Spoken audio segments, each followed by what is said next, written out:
Aujourd'hui, nous allons parler de deux hommes qui révolutionnèrent la papeterie en inventant une colle qui ne collait pas. Nous sommes chez 3M, une énorme société américaine spécialisée dans les adhésifs, notamment le fameux scotch qu'elle commercialise depuis les années 20. À la fin des années 60, le directeur du pôle R&D de 3M souhaite développer de nouveaux produits. C'est ainsi qu'arrive notre premier personnage, Spencer Silver, un jeune chimiste de 27 ans. Spencer travaille alors sur la conception d'une toute nouvelle colle très originale. Habituellement, les colles sont, grosso modo, un liquide uniforme composé de molécules adhésives. Là, la colle du jeune chimiste est composée de plein de petites billes d'acrylate, un matériau connu pour ses propriétés adhésives. Ainsi, lorsque la colle est étalée sur un matériau, les billes d'acrylate se répartissent à sa surface. Puis, en appuyant cette surface collée sur une autre surface, les billes s'écrasent, ce qui augmente leur surface de contact et ainsi leur capacité de collage. Sauf que, problème, la colle de Spencer ne colle pas très bien, les deux matériaux peuvent très facilement se décoller. Et une colle qui colle pas, c'est un problème.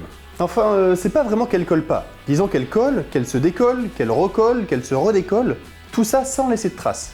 Et quand on se penche un peu sur la technologie que Spencer a inventée, c'est finalement assez logique à comprendre. Les billes ne s'écrasent pas assez pour coller les deux surfaces de manière uniforme. Ainsi, en tirant les matériaux, les billes reprennent leur forme initiale et les matériaux ne collent plus. En recollant les matériaux, les billes vont à nouveau s'écraser, puis pourront être à nouveau redécollées en reprenant leur forme initiale et ainsi de suite. Ok bon, mettez-vous 2 secondes à sa place. Vous êtes un chimiste qui vient de travailler sur une nouvelle colle et votre colle ne colle pas. Qu'est-ce que vous faites ? A priori, vous la laissez de côté, vous allez travailler sur d'autres molécules pour pouvoir réussir à faire une colle qui cette fois-ci va fonctionner, et voilà, fin de l'histoire. Sauf que vous n'êtes pas Spencer. Spencer Silver va passer 6 ans à donner des conférences scientifiques pour pouvoir parler de sa colle qui se colle, qui se décolle, qui se recolle, etc.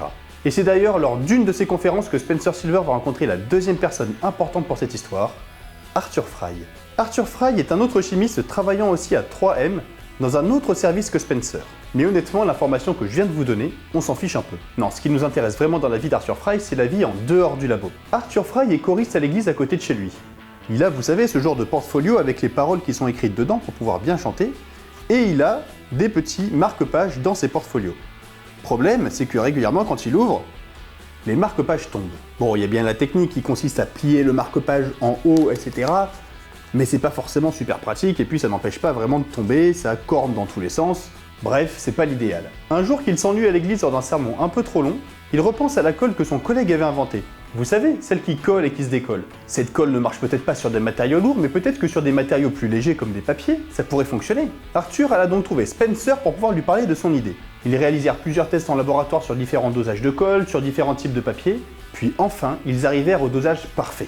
Les papiers pouvaient maintenant être collés, décoller, recoller de manière perpétuelle. Le directeur trouva cette technologie incroyable. Il décida de la développer et en 1980, les premiers post-it arrivèrent dans les bureaux du monde entier. Bon là, si on survole l'histoire rapidement, on peut se dire que Silver Spencer a eu quand même beaucoup de chance de tomber sur Arthur Fry lors d'une de ses conférences, lui qui avait spécifiquement besoin de sa colle pour sa chorale. Sauf que non, là, on peut pas appeler ça de la chance. C'est là toute la différence entre la chance et la sérendipité. D'après le Robert, la sérendipité est la capacité ou l'aptitude à faire par hasard une découverte inattendue et d'en saisir l'utilité. La sérendipité, c'est donc en quelque sorte une chance provoquée dont on comprend l'utilité. Et là, avec l'invention du post-it, on est pile dedans. Sans la volonté du directeur de créer de la nouveauté, sans les connaissances de Spencer sur l'école l'entraînant à utiliser des billes d'acrylate, sans ses nombreuses conférences pour parler de son produit, sans la curiosité de Fry qui le poussa à assister à l'une d'entre elles, jamais les deux chimistes n'auraient pu développer le post-it. La morale de cette histoire, si vous voulez provoquer la chance, essayez, soyez curieux et la bonne idée viendra. C'était Antoine de Chimical, à bientôt.